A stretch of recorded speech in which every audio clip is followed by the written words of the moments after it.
season again. He's wonderful. Nobody is hotter than Bobby Witt Jr. This guy is next level. Shohei Ohtani. The big man for the big games. Oh, this place is going nuts.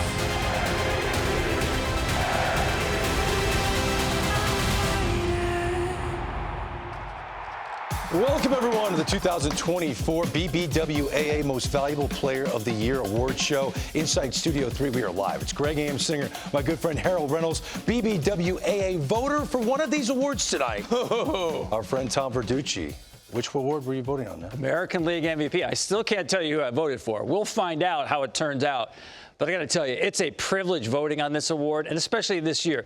The two favorites in each league, Greg, are not just MVP caliber, but we're talking historic players. Let's see how this vote goes. Right. But we're talking about all-time great players in the mix here. I think you make a great point. We're celebrating 6 tremendous seasons. To be a finalist is a very hard thing to do in this very difficult sport. But, Harold, it is obvious, and the players know it, that the faces of our game have kind of risen to a different level. Oh, it's Ohtani and Judge. I mean, when you go to a camp and you start looking at, I'm going to win an MVP, it goes through them. And every player compares yourself to them, as we will tonight, to see who ends up winning this thing. But that's okay. Every generation has that North Star, like, that's where I want to get to. And they rise everybody to the top. Yeah. It just means the sport's in a great spot. No doubt with about it. superstars like that. Let's start on the American League side, the award Tom voted for, and begin with our finalists in alphabetical order. Aaron Judge led the American League in home runs at 58, RBIs at 144, on base, slugging, OPS plus, highest OPS plus in his season by a center fielder, highest OPS plus in his season by a right-handed hitter. Do you know how many right-handed hitters played in the history of baseball? Think about that. His teammate, Juan Soto, tied for the second most home runs in a player's first season with the Yankees. He had 41. Only Babe Ruth with 54 had more.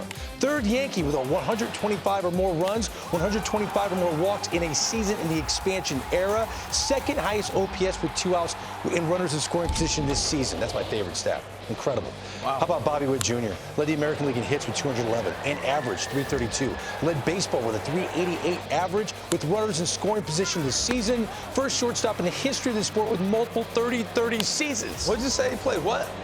Shortstop. Wow. But you know what? The guy joining us plays center field for the New York Yankees. Aaron Judge joins us, just so you know. We invited all the guys to be on this show because of certain scheduling conflicts. They couldn't join us, but we're excited to talk to big number 99. Aaron, thank you for joining us. Good to see you again. Is this a personal goal, to sit on this show every year when you enter spring training? Is this a personal goal for you? Yeah, I always look forward to sitting with you guys and talking a little bit, man. That's always the ultimate goal right there. But no, it's just definitely something you always work hard for in the regular season, to put yourself in this position, you know.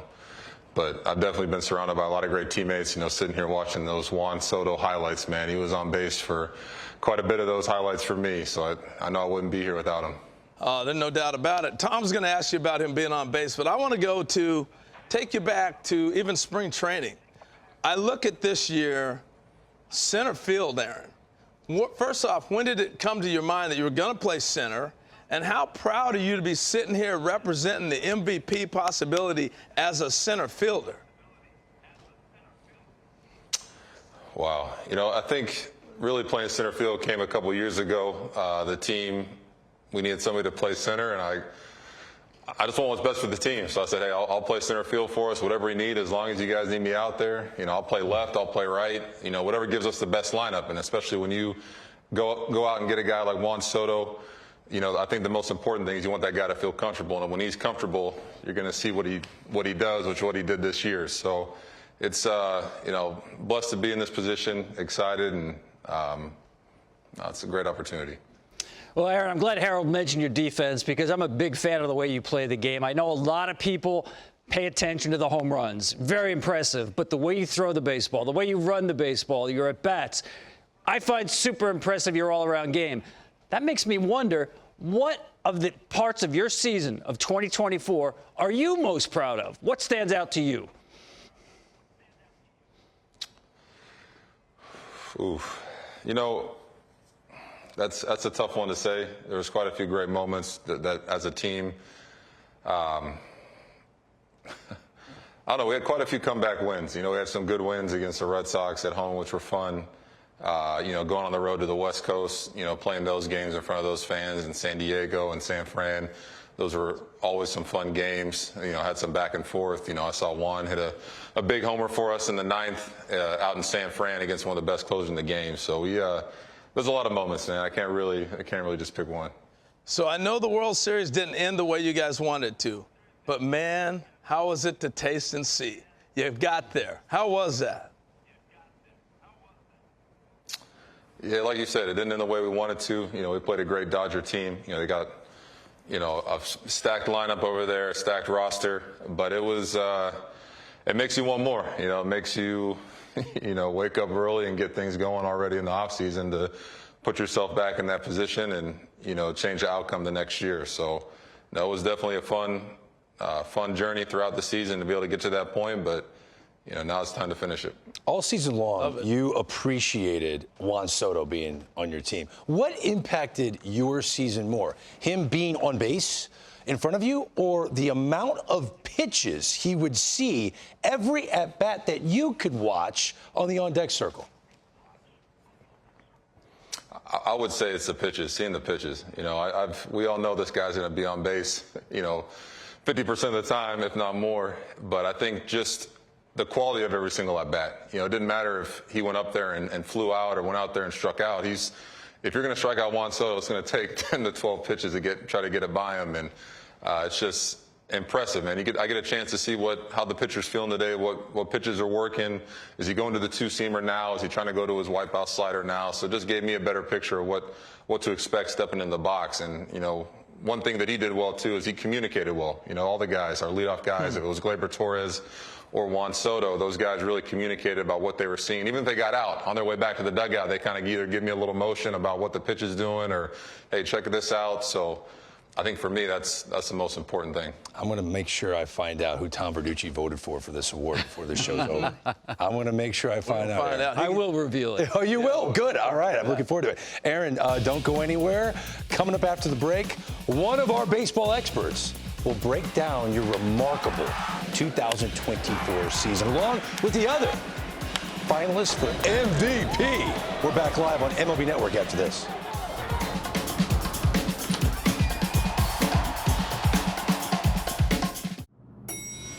I love Soto. I love the way he competes. I love all of it. Soto magic, incredible! And then here comes Bobby Witt Jr. This guy is next level. He is the best defensive shortstop maybe in baseball. Unbelievable!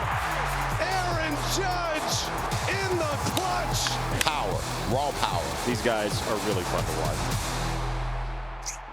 Any normal year, all three of these guys are like slam dunk MVPs, right? Oh, the seasons were incredible. I mean, Bobby Witt Jr., amazing. Juan Soto, amazing. Aaron Judge is the heavy front runner. I think we all know that.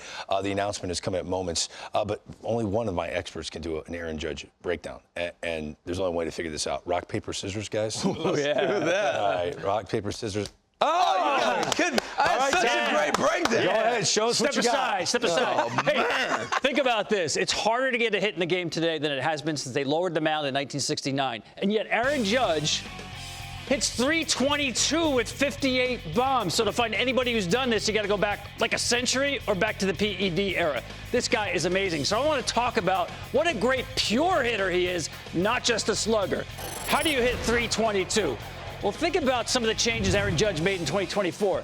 He was as aggressive on first pitches as he ever has been in his career. It doesn't matter what you're throwing. How about off-speed first pitch? He's all over it. You throw it in the zone, he's ready to pull the trigger. You want to see a breaking ball in the zone first pitch? He can pull the trigger on that as well. Coming up right here. Aaron Judge, we know him to be a patient hitter, but if it's there, he's going to take the ball out. And fastball first pitch, of course, he eats up fastballs for breakfast, lunch, and dinner. Aaron Judge is the best fastball hitter in the big leagues. There's no question about it. But how does he get fastballs? Because of his patience. He is the best I have seen at forcing pitchers into the zone and then taking advantage of fastballs. Look at this, all-time best chase rate. So here's a situation, bases loaded. Make the pitcher throw you a strike, right? He's going to control count, leverage 2-0. What is he sitting on? Of course he's sitting on a fastball in the zone. Not only does he get it, he knows exactly what to do with it. This is what Aaron Judge forced pitchers into the zone by controlling fastball counts. Here's another example here. I thought Matthew Boyd does a great job pitching to Aaron Judge right here. Gets ahead with the fastball on the black. He's on it, just a little bit off. This goes back to the same spot with the fastball. Now, two great changeup here. Watch Aaron. He's just spitting on these pitches. He's going to wait till the pitch gets he wants. Now he's going to force Boyd into the zone. This is not a bad fastball, folks. That's on the inside corner. Takes it out the other way. It's the best I've seen, controlling count leverage. I know people don't compare him much to Luis Ariz. That's right, I'm going to compare him to Luis Ariz. Why? Because if you look at all the major league hitters this year, hits on fastballs in the zone, he's second in all the major leagues with Luis Ariz tied. And that's amazing to me. You say, why would anybody throw him a fastball in the zone? Man. Because he's so good at forcing pitchers. Give us some. That's better than mine. That was better than mine. Yeah. That was good. What do you got?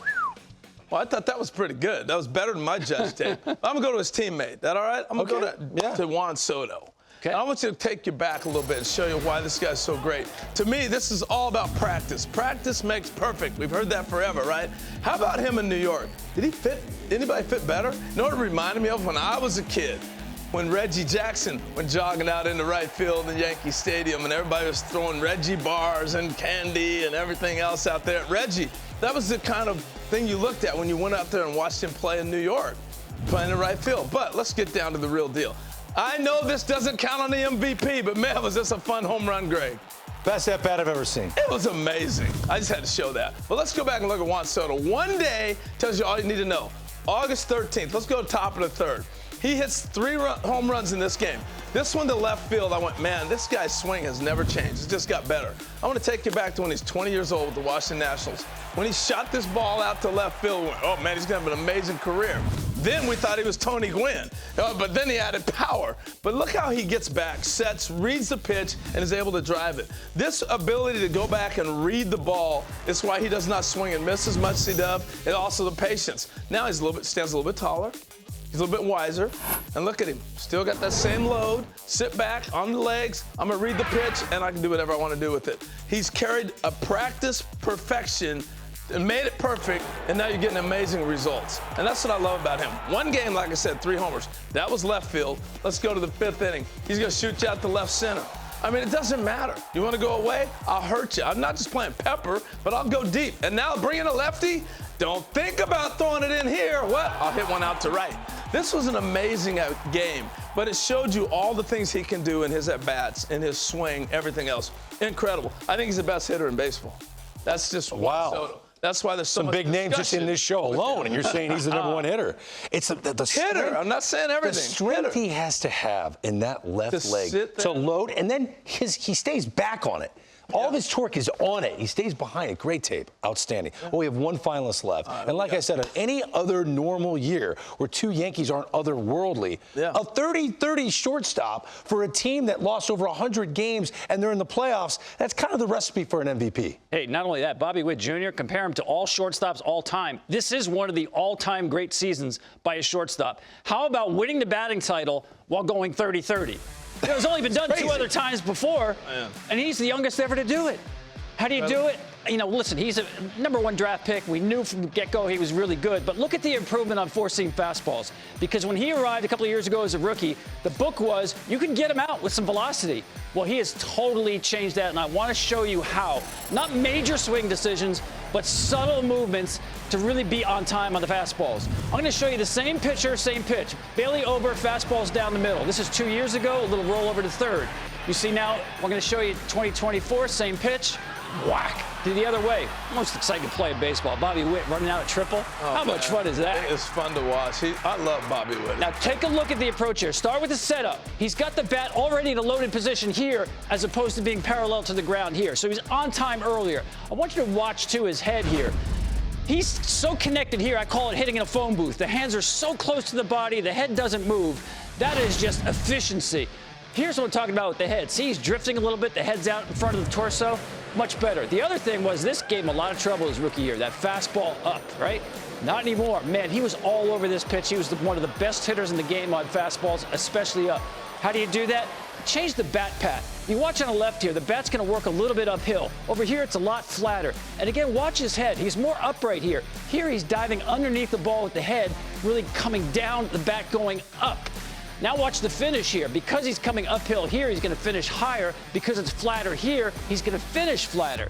That's how you get on top of a fastball. Bobby Witt Jr. has made just tremendous strides in a short period of time. Not major swing changes, but subtle adjustments. So when you look at his improvement on fastballs, he was the 4th best hitter on slugging against fastballs. That was not the case a couple of years ago. It is wild how he has improved his game in all facets, including defensively. Especially defensively. It's incredible how far he's come from all the errors he had his first 2 years. Amazing. All 3 of these guys have great stories, right? Yes, but only one winner. Yes. No, this isn't a world where everyone gets a trophy, unfortunately. Only one of these guys will take home the hardware. The live announcement with help from a Hall of Famer is next.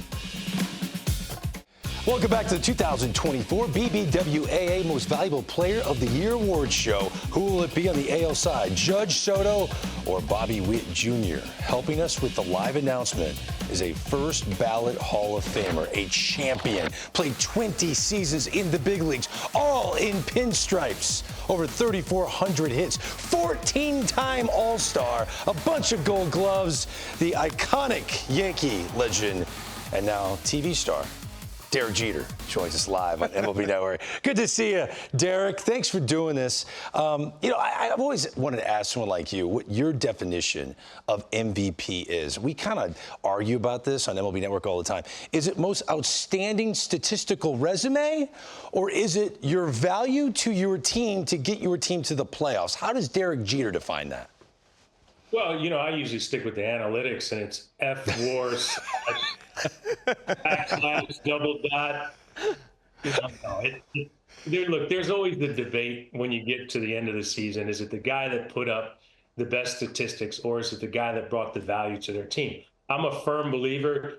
Sometimes you have to get rid of all the outside noise and just watch with your eyes. And what team is going to miss a particular individual the most if he's not there? And I think that's what brings value to an organization. That's a great definition. Thank you for that. Again, your line of duty tonight is giving us the big news. So without further ado, Derek, take it away. Yeah, your 2024 American League Most Valuable Player is Aaron Judge. There you have him. I think he saw it coming, but he can exhale. Derek Jeter, thank you so much for the announcement. A good look at Aaron celebrating with his wife. A look at your American League Most Valuable Player of the Year voting totals. It is unanimous. Aaron Judge is your AL MVP. Bobby Witt Jr.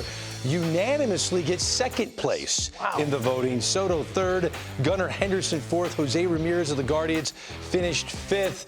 But let us be the first to congratulate the great Aaron Judge. Another MVP unanimously. Does that matter to a player of your stature? A unanimous MVP, Aaron? No, I don't think, not really. It's just, I appreciate all the votes, all the support. It's, if you win it, you win it. But I honestly wouldn't be in this position without my teammates, all the coaching we had this year. This is such a blessing. I got to thank God every day for this opportunity to be here and wear pinstripes and do it in New York. What does a second MVP mean to you?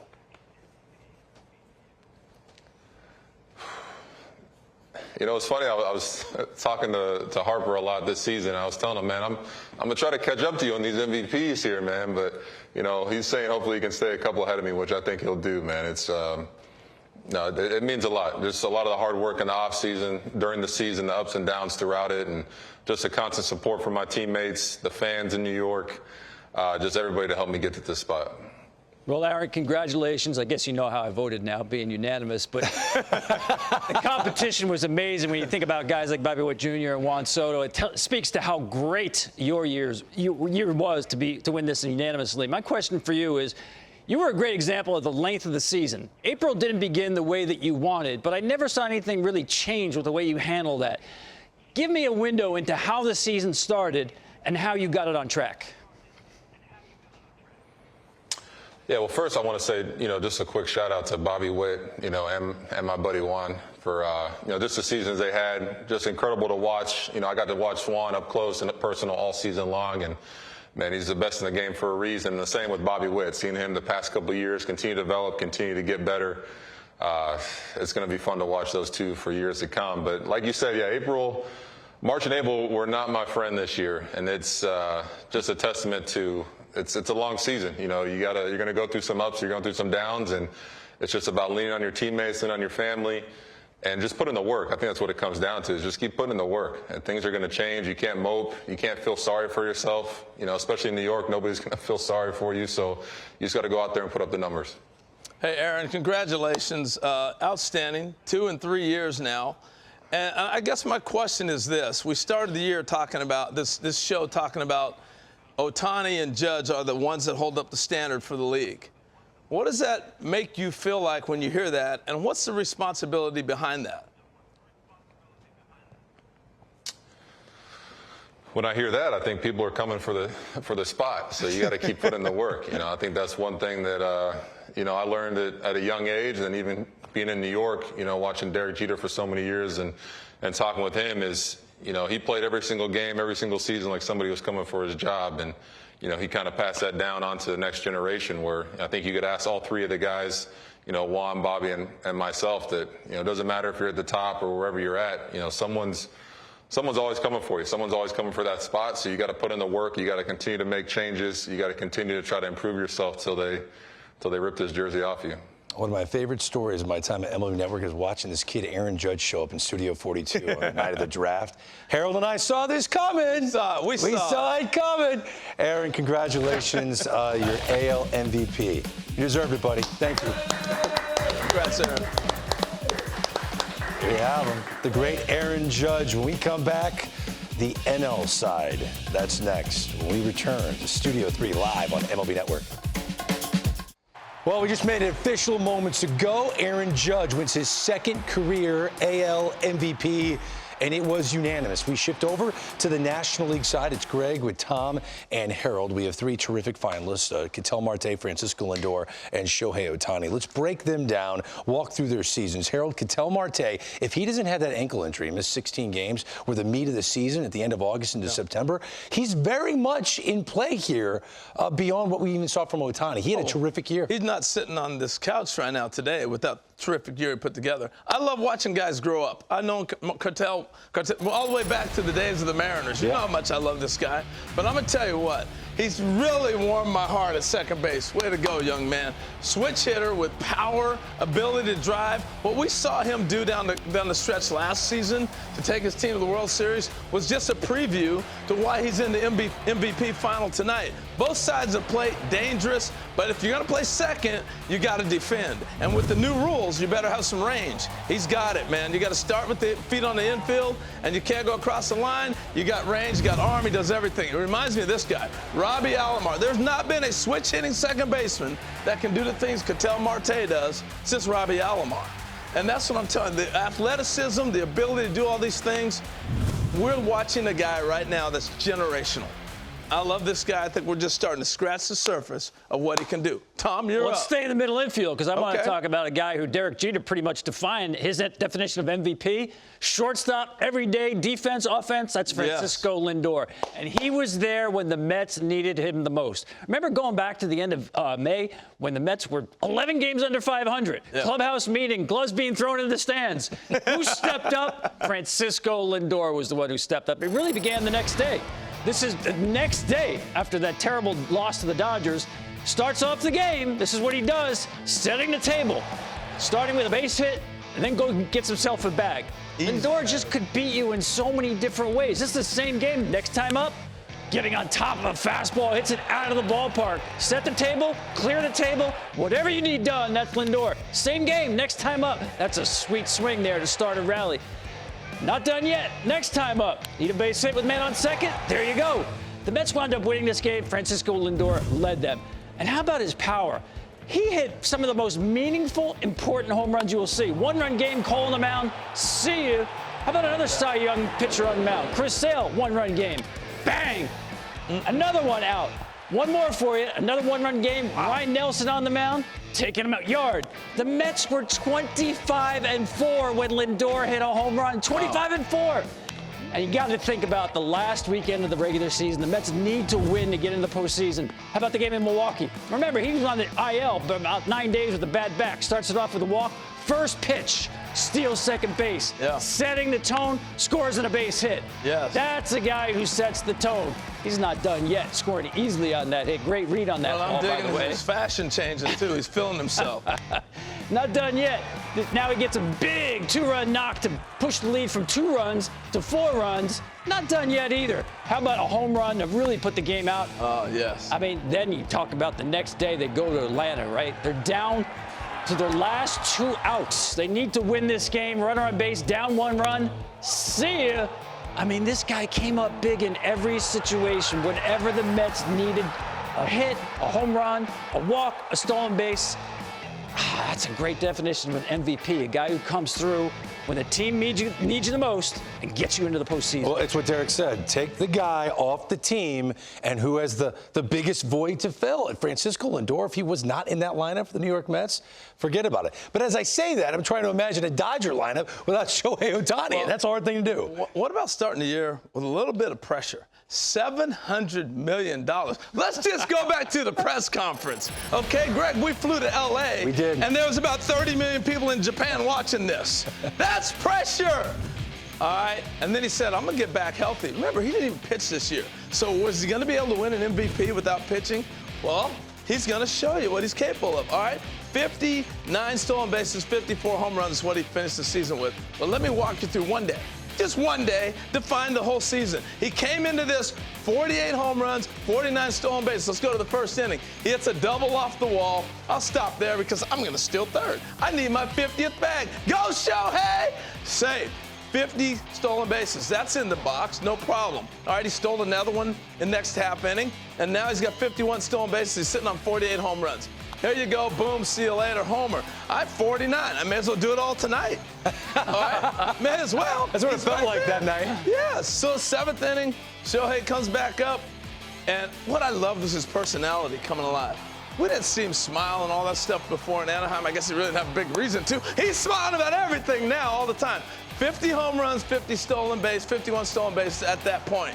Let's finish the game off. He's already got 5 hits. May as well go for the 6th hit and may as well hit your 3rd homer of the game. Why not? Okay, position player, thank you. That's what I'm supposed to do to you. He hits another home run. 6 for 6, 3 homers, 10 RBIs, 2 stolen bases.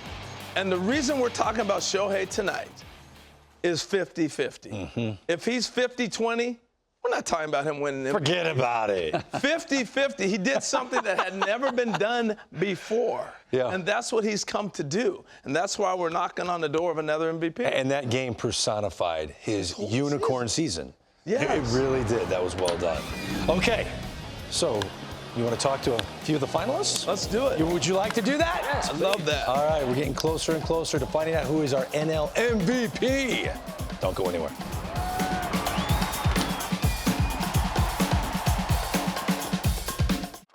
A reminder of your NL MVP finalist, Francisco Lindor, a tale of 2 seasons since May 18th in 108 games, 304, 374 on base, 26 homers, and 70 RBIs in 108 games. The Mets had their 4th best record in all of baseball, 20 games over 500, 69-49, since he was moved into the leadoff spot. The first Met to finish in the top 3 in MVP since Mike Piazza. You're looking at Ketel Marte, 292, 36 bombs, 95 RBIs. He led all of baseball with 18 home runs against Southpaws this season. If he didn't miss time due to injury, his numbers would be incredible. Over 40 home runs, more than likely for Ketel Marte. And Shohei Ohtani, first player in baseball history with a 50-50 season, one of 2 players in the sport's history with over a 600 slug, over 50 stolen bases in a season, joining Ty Cobb, who did it in 1911. Shohei Ohtani and Francisco Lindor kind enough to join us right now live on MLB Network. Good to see both of you. Shohei, you got your translator, Matt, who's standing by as well. Shohei, you knew, because you're a student of the game, that no DH has ever been the MVP before, and you knew you weren't going to be able to pitch this year. Was 50-50 something no one's ever done, something that was a goal of yours before the season started? 今まで DH がMVP を受賞したことはないんですけど、今年はピッチャーとして投げれないというのも分かってた中で、今年そういう50-50という目標というのは持ってましたか、シーズン始まる前に。目標にはどうですかね、目標の数字みたいなものはなかったですけど、もちろん盗塁は強化しているポイントの一つだったので増やしたいなっていうのは思ってました。Yeah, I didn't have specific number goals, but I did want to improve my stolen base numbers. I obviously wanted to increase my number of stolen bases. Hey, can I ask a question to both of them? Because think about it. Both of them did not start the year leading off. And both of them had great years once they went to the leadoff position. So, Francisco, I'll let you go first, and then Shohei, you can answer. What did moving to the leadoff position do for each of you? It just helped me set the tone. It helped me be in a position where I just gathered a lot of information, and then I just spread it with the team and told them what it was like and what it felt. And then I love getting the momentum of every game. You know, I love whenever we were able to get the momentum. So it just felt like it was just fun to be able to get the team. And Shohei, you can answer the question now about batting leadoff. リードオフになってどう思われましたか？シーズンの途中からリードオフになってたので、あんまりその経験もないですし、本当にどの打順でも変わらずにというか、アグレッシブに行きながらフォアボール取るとか取ってっていう、基本的には変わらずに過ごしたいなと思います。Yeah, obviously I became the leadoff midway through the season. I didn't really change my approach. It was more of just try to stay within my same game plan, just try to be aggressive on the bases, and just do the best I could. Hey, Francisco, I want to ask you, a lot has been said about the complete game. Your defense, your offense, everything you bring is why you're sitting here tonight with a chance to win the MVP. How do you view the importance of playing every day? I mean, being on the field and posting up day in and day out, it's something that I take a lot of pride. It's tough to do, you know. It's tough to post up every day, and Ohtani posts up every day as well. You know, he was playing a lot. So yeah, DH and defense, and it's not quite the same, but. With that being said, just posting up every single day, to me, that's extremely important. I take a lot of pride, and that's what we all train for in the off season, to try to stay healthy and play as many games as we can. And that's why every team invests so much money in the training staff, and the Mets training staff have done a tremendous job of helping every single player stay on the field. So. I love taking hits away, too. So it's pretty cool. We can kind of tell. Honestly, we can kind of tell that you like it. The great Francisco Lindor, along with Ketel Marte, who wasn't able to join us, and Shohei Ohtani, three outstanding finalists. One of you will be named NL MVP. Do not go anywhere. We're going to step aside. We're going to get some more help from another marquee former baseball player to join us for the announcement. Former? Really? Oh, you want it to be a current one? Current player, please. I better look into the Rolodex for that. Whew, I only got 3 minutes in the commercial break. Thanks for the pressure, Harold. We're back right after this.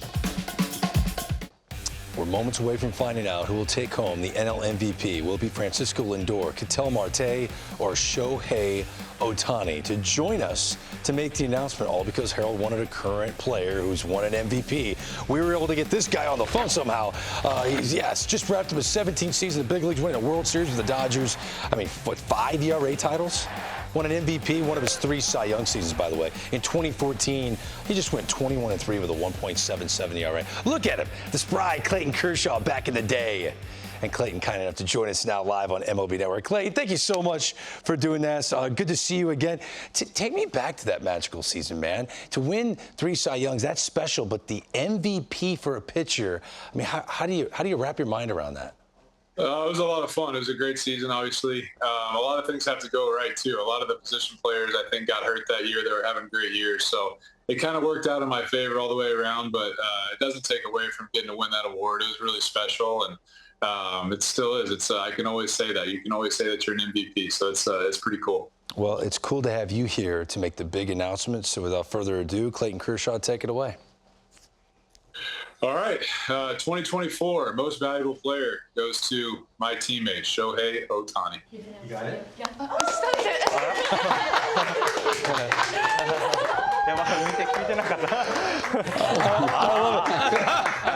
Clayton, is there anything else you'd like to say to Shohei Ohtani? No, just congrats, Sho. It was amazing to watch you play this year, and I can't wait to watch it. You're the man. Clayton Kershaw, thank you so much for that, helping us with the live announcement of Shohei Ohtani, who's there with his wife and family and friends. Your voting total, it's another unanimous MVP for Shohei Ohtani. Francisco Lindor finished second, Ketel Marte third, Marcell Ozuna, the Braves, fourth, and William Contreras of the Brewers finished fifth. Shohei Ohtani joins us now live on MLB Network. Shohei, congratulations. I know you're trying to get the pup up on the couch, which is challenging. For some reason, it didn't look like this season was all that challenging to you. A great year. What does this MVP season mean to you in year one of your time with the Los Angeles Dodgers? 今年はチャレンジングなシーズンではあったと思うんですけど、そういった意味でドジャースの一員として、MVP を受賞できた、優勝もできた、今年はどうでしたかと。本当にドジャースの一員の一人として代表してもらったと思ってるので、それぐらいみんなで掴み取った、シーズンもそうですし、ポストシーズン、ワールドシリーズもそのぐらいみんなで掴み取ったものだなと思ってます。Yeah, I'm just taking. I think this MVP is. I'm just representing the Dodgers. It was a complete team effort. I wouldn't have been able to receive this award if it weren't for my teammates. Obviously, if my teammates weren't there, we didn't play as a team, we would not even got to the playoffs or won the World Series. So for me, again, I'm just taking this as I'm representing the team receiving this award. Hey, Shohei, it's Harold here. I want to ask you, the last couple MVPs, you were pitching and hitting. As you're heading into this season and you knew you were not going to be pitching, did you think you had to do something special in order to be sitting here tonight to win the MVP? ピッチャーね、メンバーでピッチャーとバッター両方やったけど、今年はピッチャーやらないということで、今年何かすごいことをしないと MVP は取れないっていう風な気持ちはありましたでしょうかって。そうですけど、MVP を取りたいなみたいな感じでシーズンはもちろん入ってはないので、本当にドジャースという新しいチームに来て、早くチームの一員としてファンの人たちもそうですし、チームメイトの人たちに認められたいなっていう思いで、特に前半戦はそういう感じでやってましたね。Yeah, I obviously don't go into the season trying to strive to get the MVP award. I was more focused on being one of the guys with the new team with the Dodgers. I wanted to obviously embrace the fans as well and just let them kind of learn who I was, and I think that was my main focus heading into the season. Well, Shohei, it's Tom Verducci. Congratulations. We will be talking about this season for ages, 50-50. But I want to know, in your mind, what are you most proud of your MVP 2024 season? 50-50を取れたということで、みんなはこれからずっと話し続けることになるとは思うんですけども、翔平君自身は今年のシーズンを振り返って何が一番良かったというか、誇りに思えますかって。一番やっぱりワールドシリーズ勝てたっていうところが一番目指してたところではあるので、さっきも言いましたけど、本当に僕が代表としてシーズンの代表としてもらった賞だと思っているので、また来年も引き続きチームみんなで頑張れるように、今リハビリしているのでまた復帰してシーズン頑張りたいなと思ってます。Yeah, the ultimate goal from the beginning was to win a World Series, which we were able to accomplish. Again, like I said before, it was a team effort. Like I said before, I received this award on behalf of my team. So right now, the next goal is for me to do it again. And so right now I'm in the middle of rehab and working out and getting stronger, and I'm looking forward to next season so we could run it back. Do you mind if I give you another goal, Shohei? Real quick, Clayton Kershaw being on here got me thinking about this. You've won multiple MVPs, a world championship, 50-50 season. Are you looking for a Cy Young next season? Cy Young and MVP like Clayton? そうなれたらもちろん最高ですし、まずは復帰してしっかりともう一回、さらに強くなったパフォーマンスっていうのを出して自信を持ってマウンドに上がるのがまず目標かなと思います。Yeah, that would obviously be great. But right now, my focus is just, again, to get back healthy, come back stronger, get back on the mound, and show everybody what I can do. Oh, I just have this feeling. Don't stop. You can't stop Shohei Ohtani. Another MVP. Congratulations, Shohei. You are such a joy to watch. That way, Show. Thank you. There you have him. Superstar who joins a very elite company. Frank Robinson as the only players to win the MVP in both leagues. Shohei Ohtani, 40-40, Grand Slam, one-of-a-kind player, one-of-a-kind season. Shohei Ohtani starts the 50-50 club. He is not human. New Balance celebrates the man, the myth, the MVP, Shohei Ohtani. Now over to Jack O'Connell, the BBWAA, their secretary-treasurer, for more. Take it away, Jack. Thanks, Greg. For the first time in history, a most valuable player did not play an inning in the field. Shohei Ohtani was the first designated hitter to win the award in the American League, and now is the first DH to win the National League. Only this year he did not pitch. He joins Frank Robinson as the only players named MVP in both leagues. Last year, Ohtani became the first player to win the award unanimously more than once. Now he's done so 3 times. Aaron Judge, who won in the American League for the second time, was also a unanimous choice as the Yankees raised their total of MVP winners to 22, the most in BBWAA voting dating to 1931. Last year marked the first time that both league MVPs, Ohtani and Ronald Acuna Jr., were unanimous picks. Now it has happened 2 years in a row. In the AL voting, Judge got all the first-place votes and Bobby Witt Jr. all the second-place votes.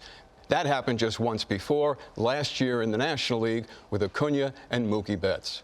Back to you, Greg. Jack, thank you so much. Let's put a bow on this. Awards week is officially over, and we have 2 players who look like they had the best statistical seasons you could possibly have. They really look like it. They were the main event. You see all the award winners this week. Is there any chance Judge and Ohtani can top the seasons they just had? I think they're just hitting their peak now. Think about this. They are the pillars of this game right now. The last 8 MVPs, Judge and Ohtani have won 5. Everybody else in baseball combined has 3. Well, I'll tell you what. Get in line because Ohtani's going to pitch next year. I'm telling you. Oh, my. How many MVPs will he end up with? I think that was a good question to ask him about the Cy Young. That was Sorry. good. I like that. Clayton Kershaw inspired me. That was your idea, by the way. To get Clayton. That was yours. For Harold Tom, my name is Greg. Awards Week was fun. Congratulations to Aaron Judge and Shohei Ohtani, your MVPs.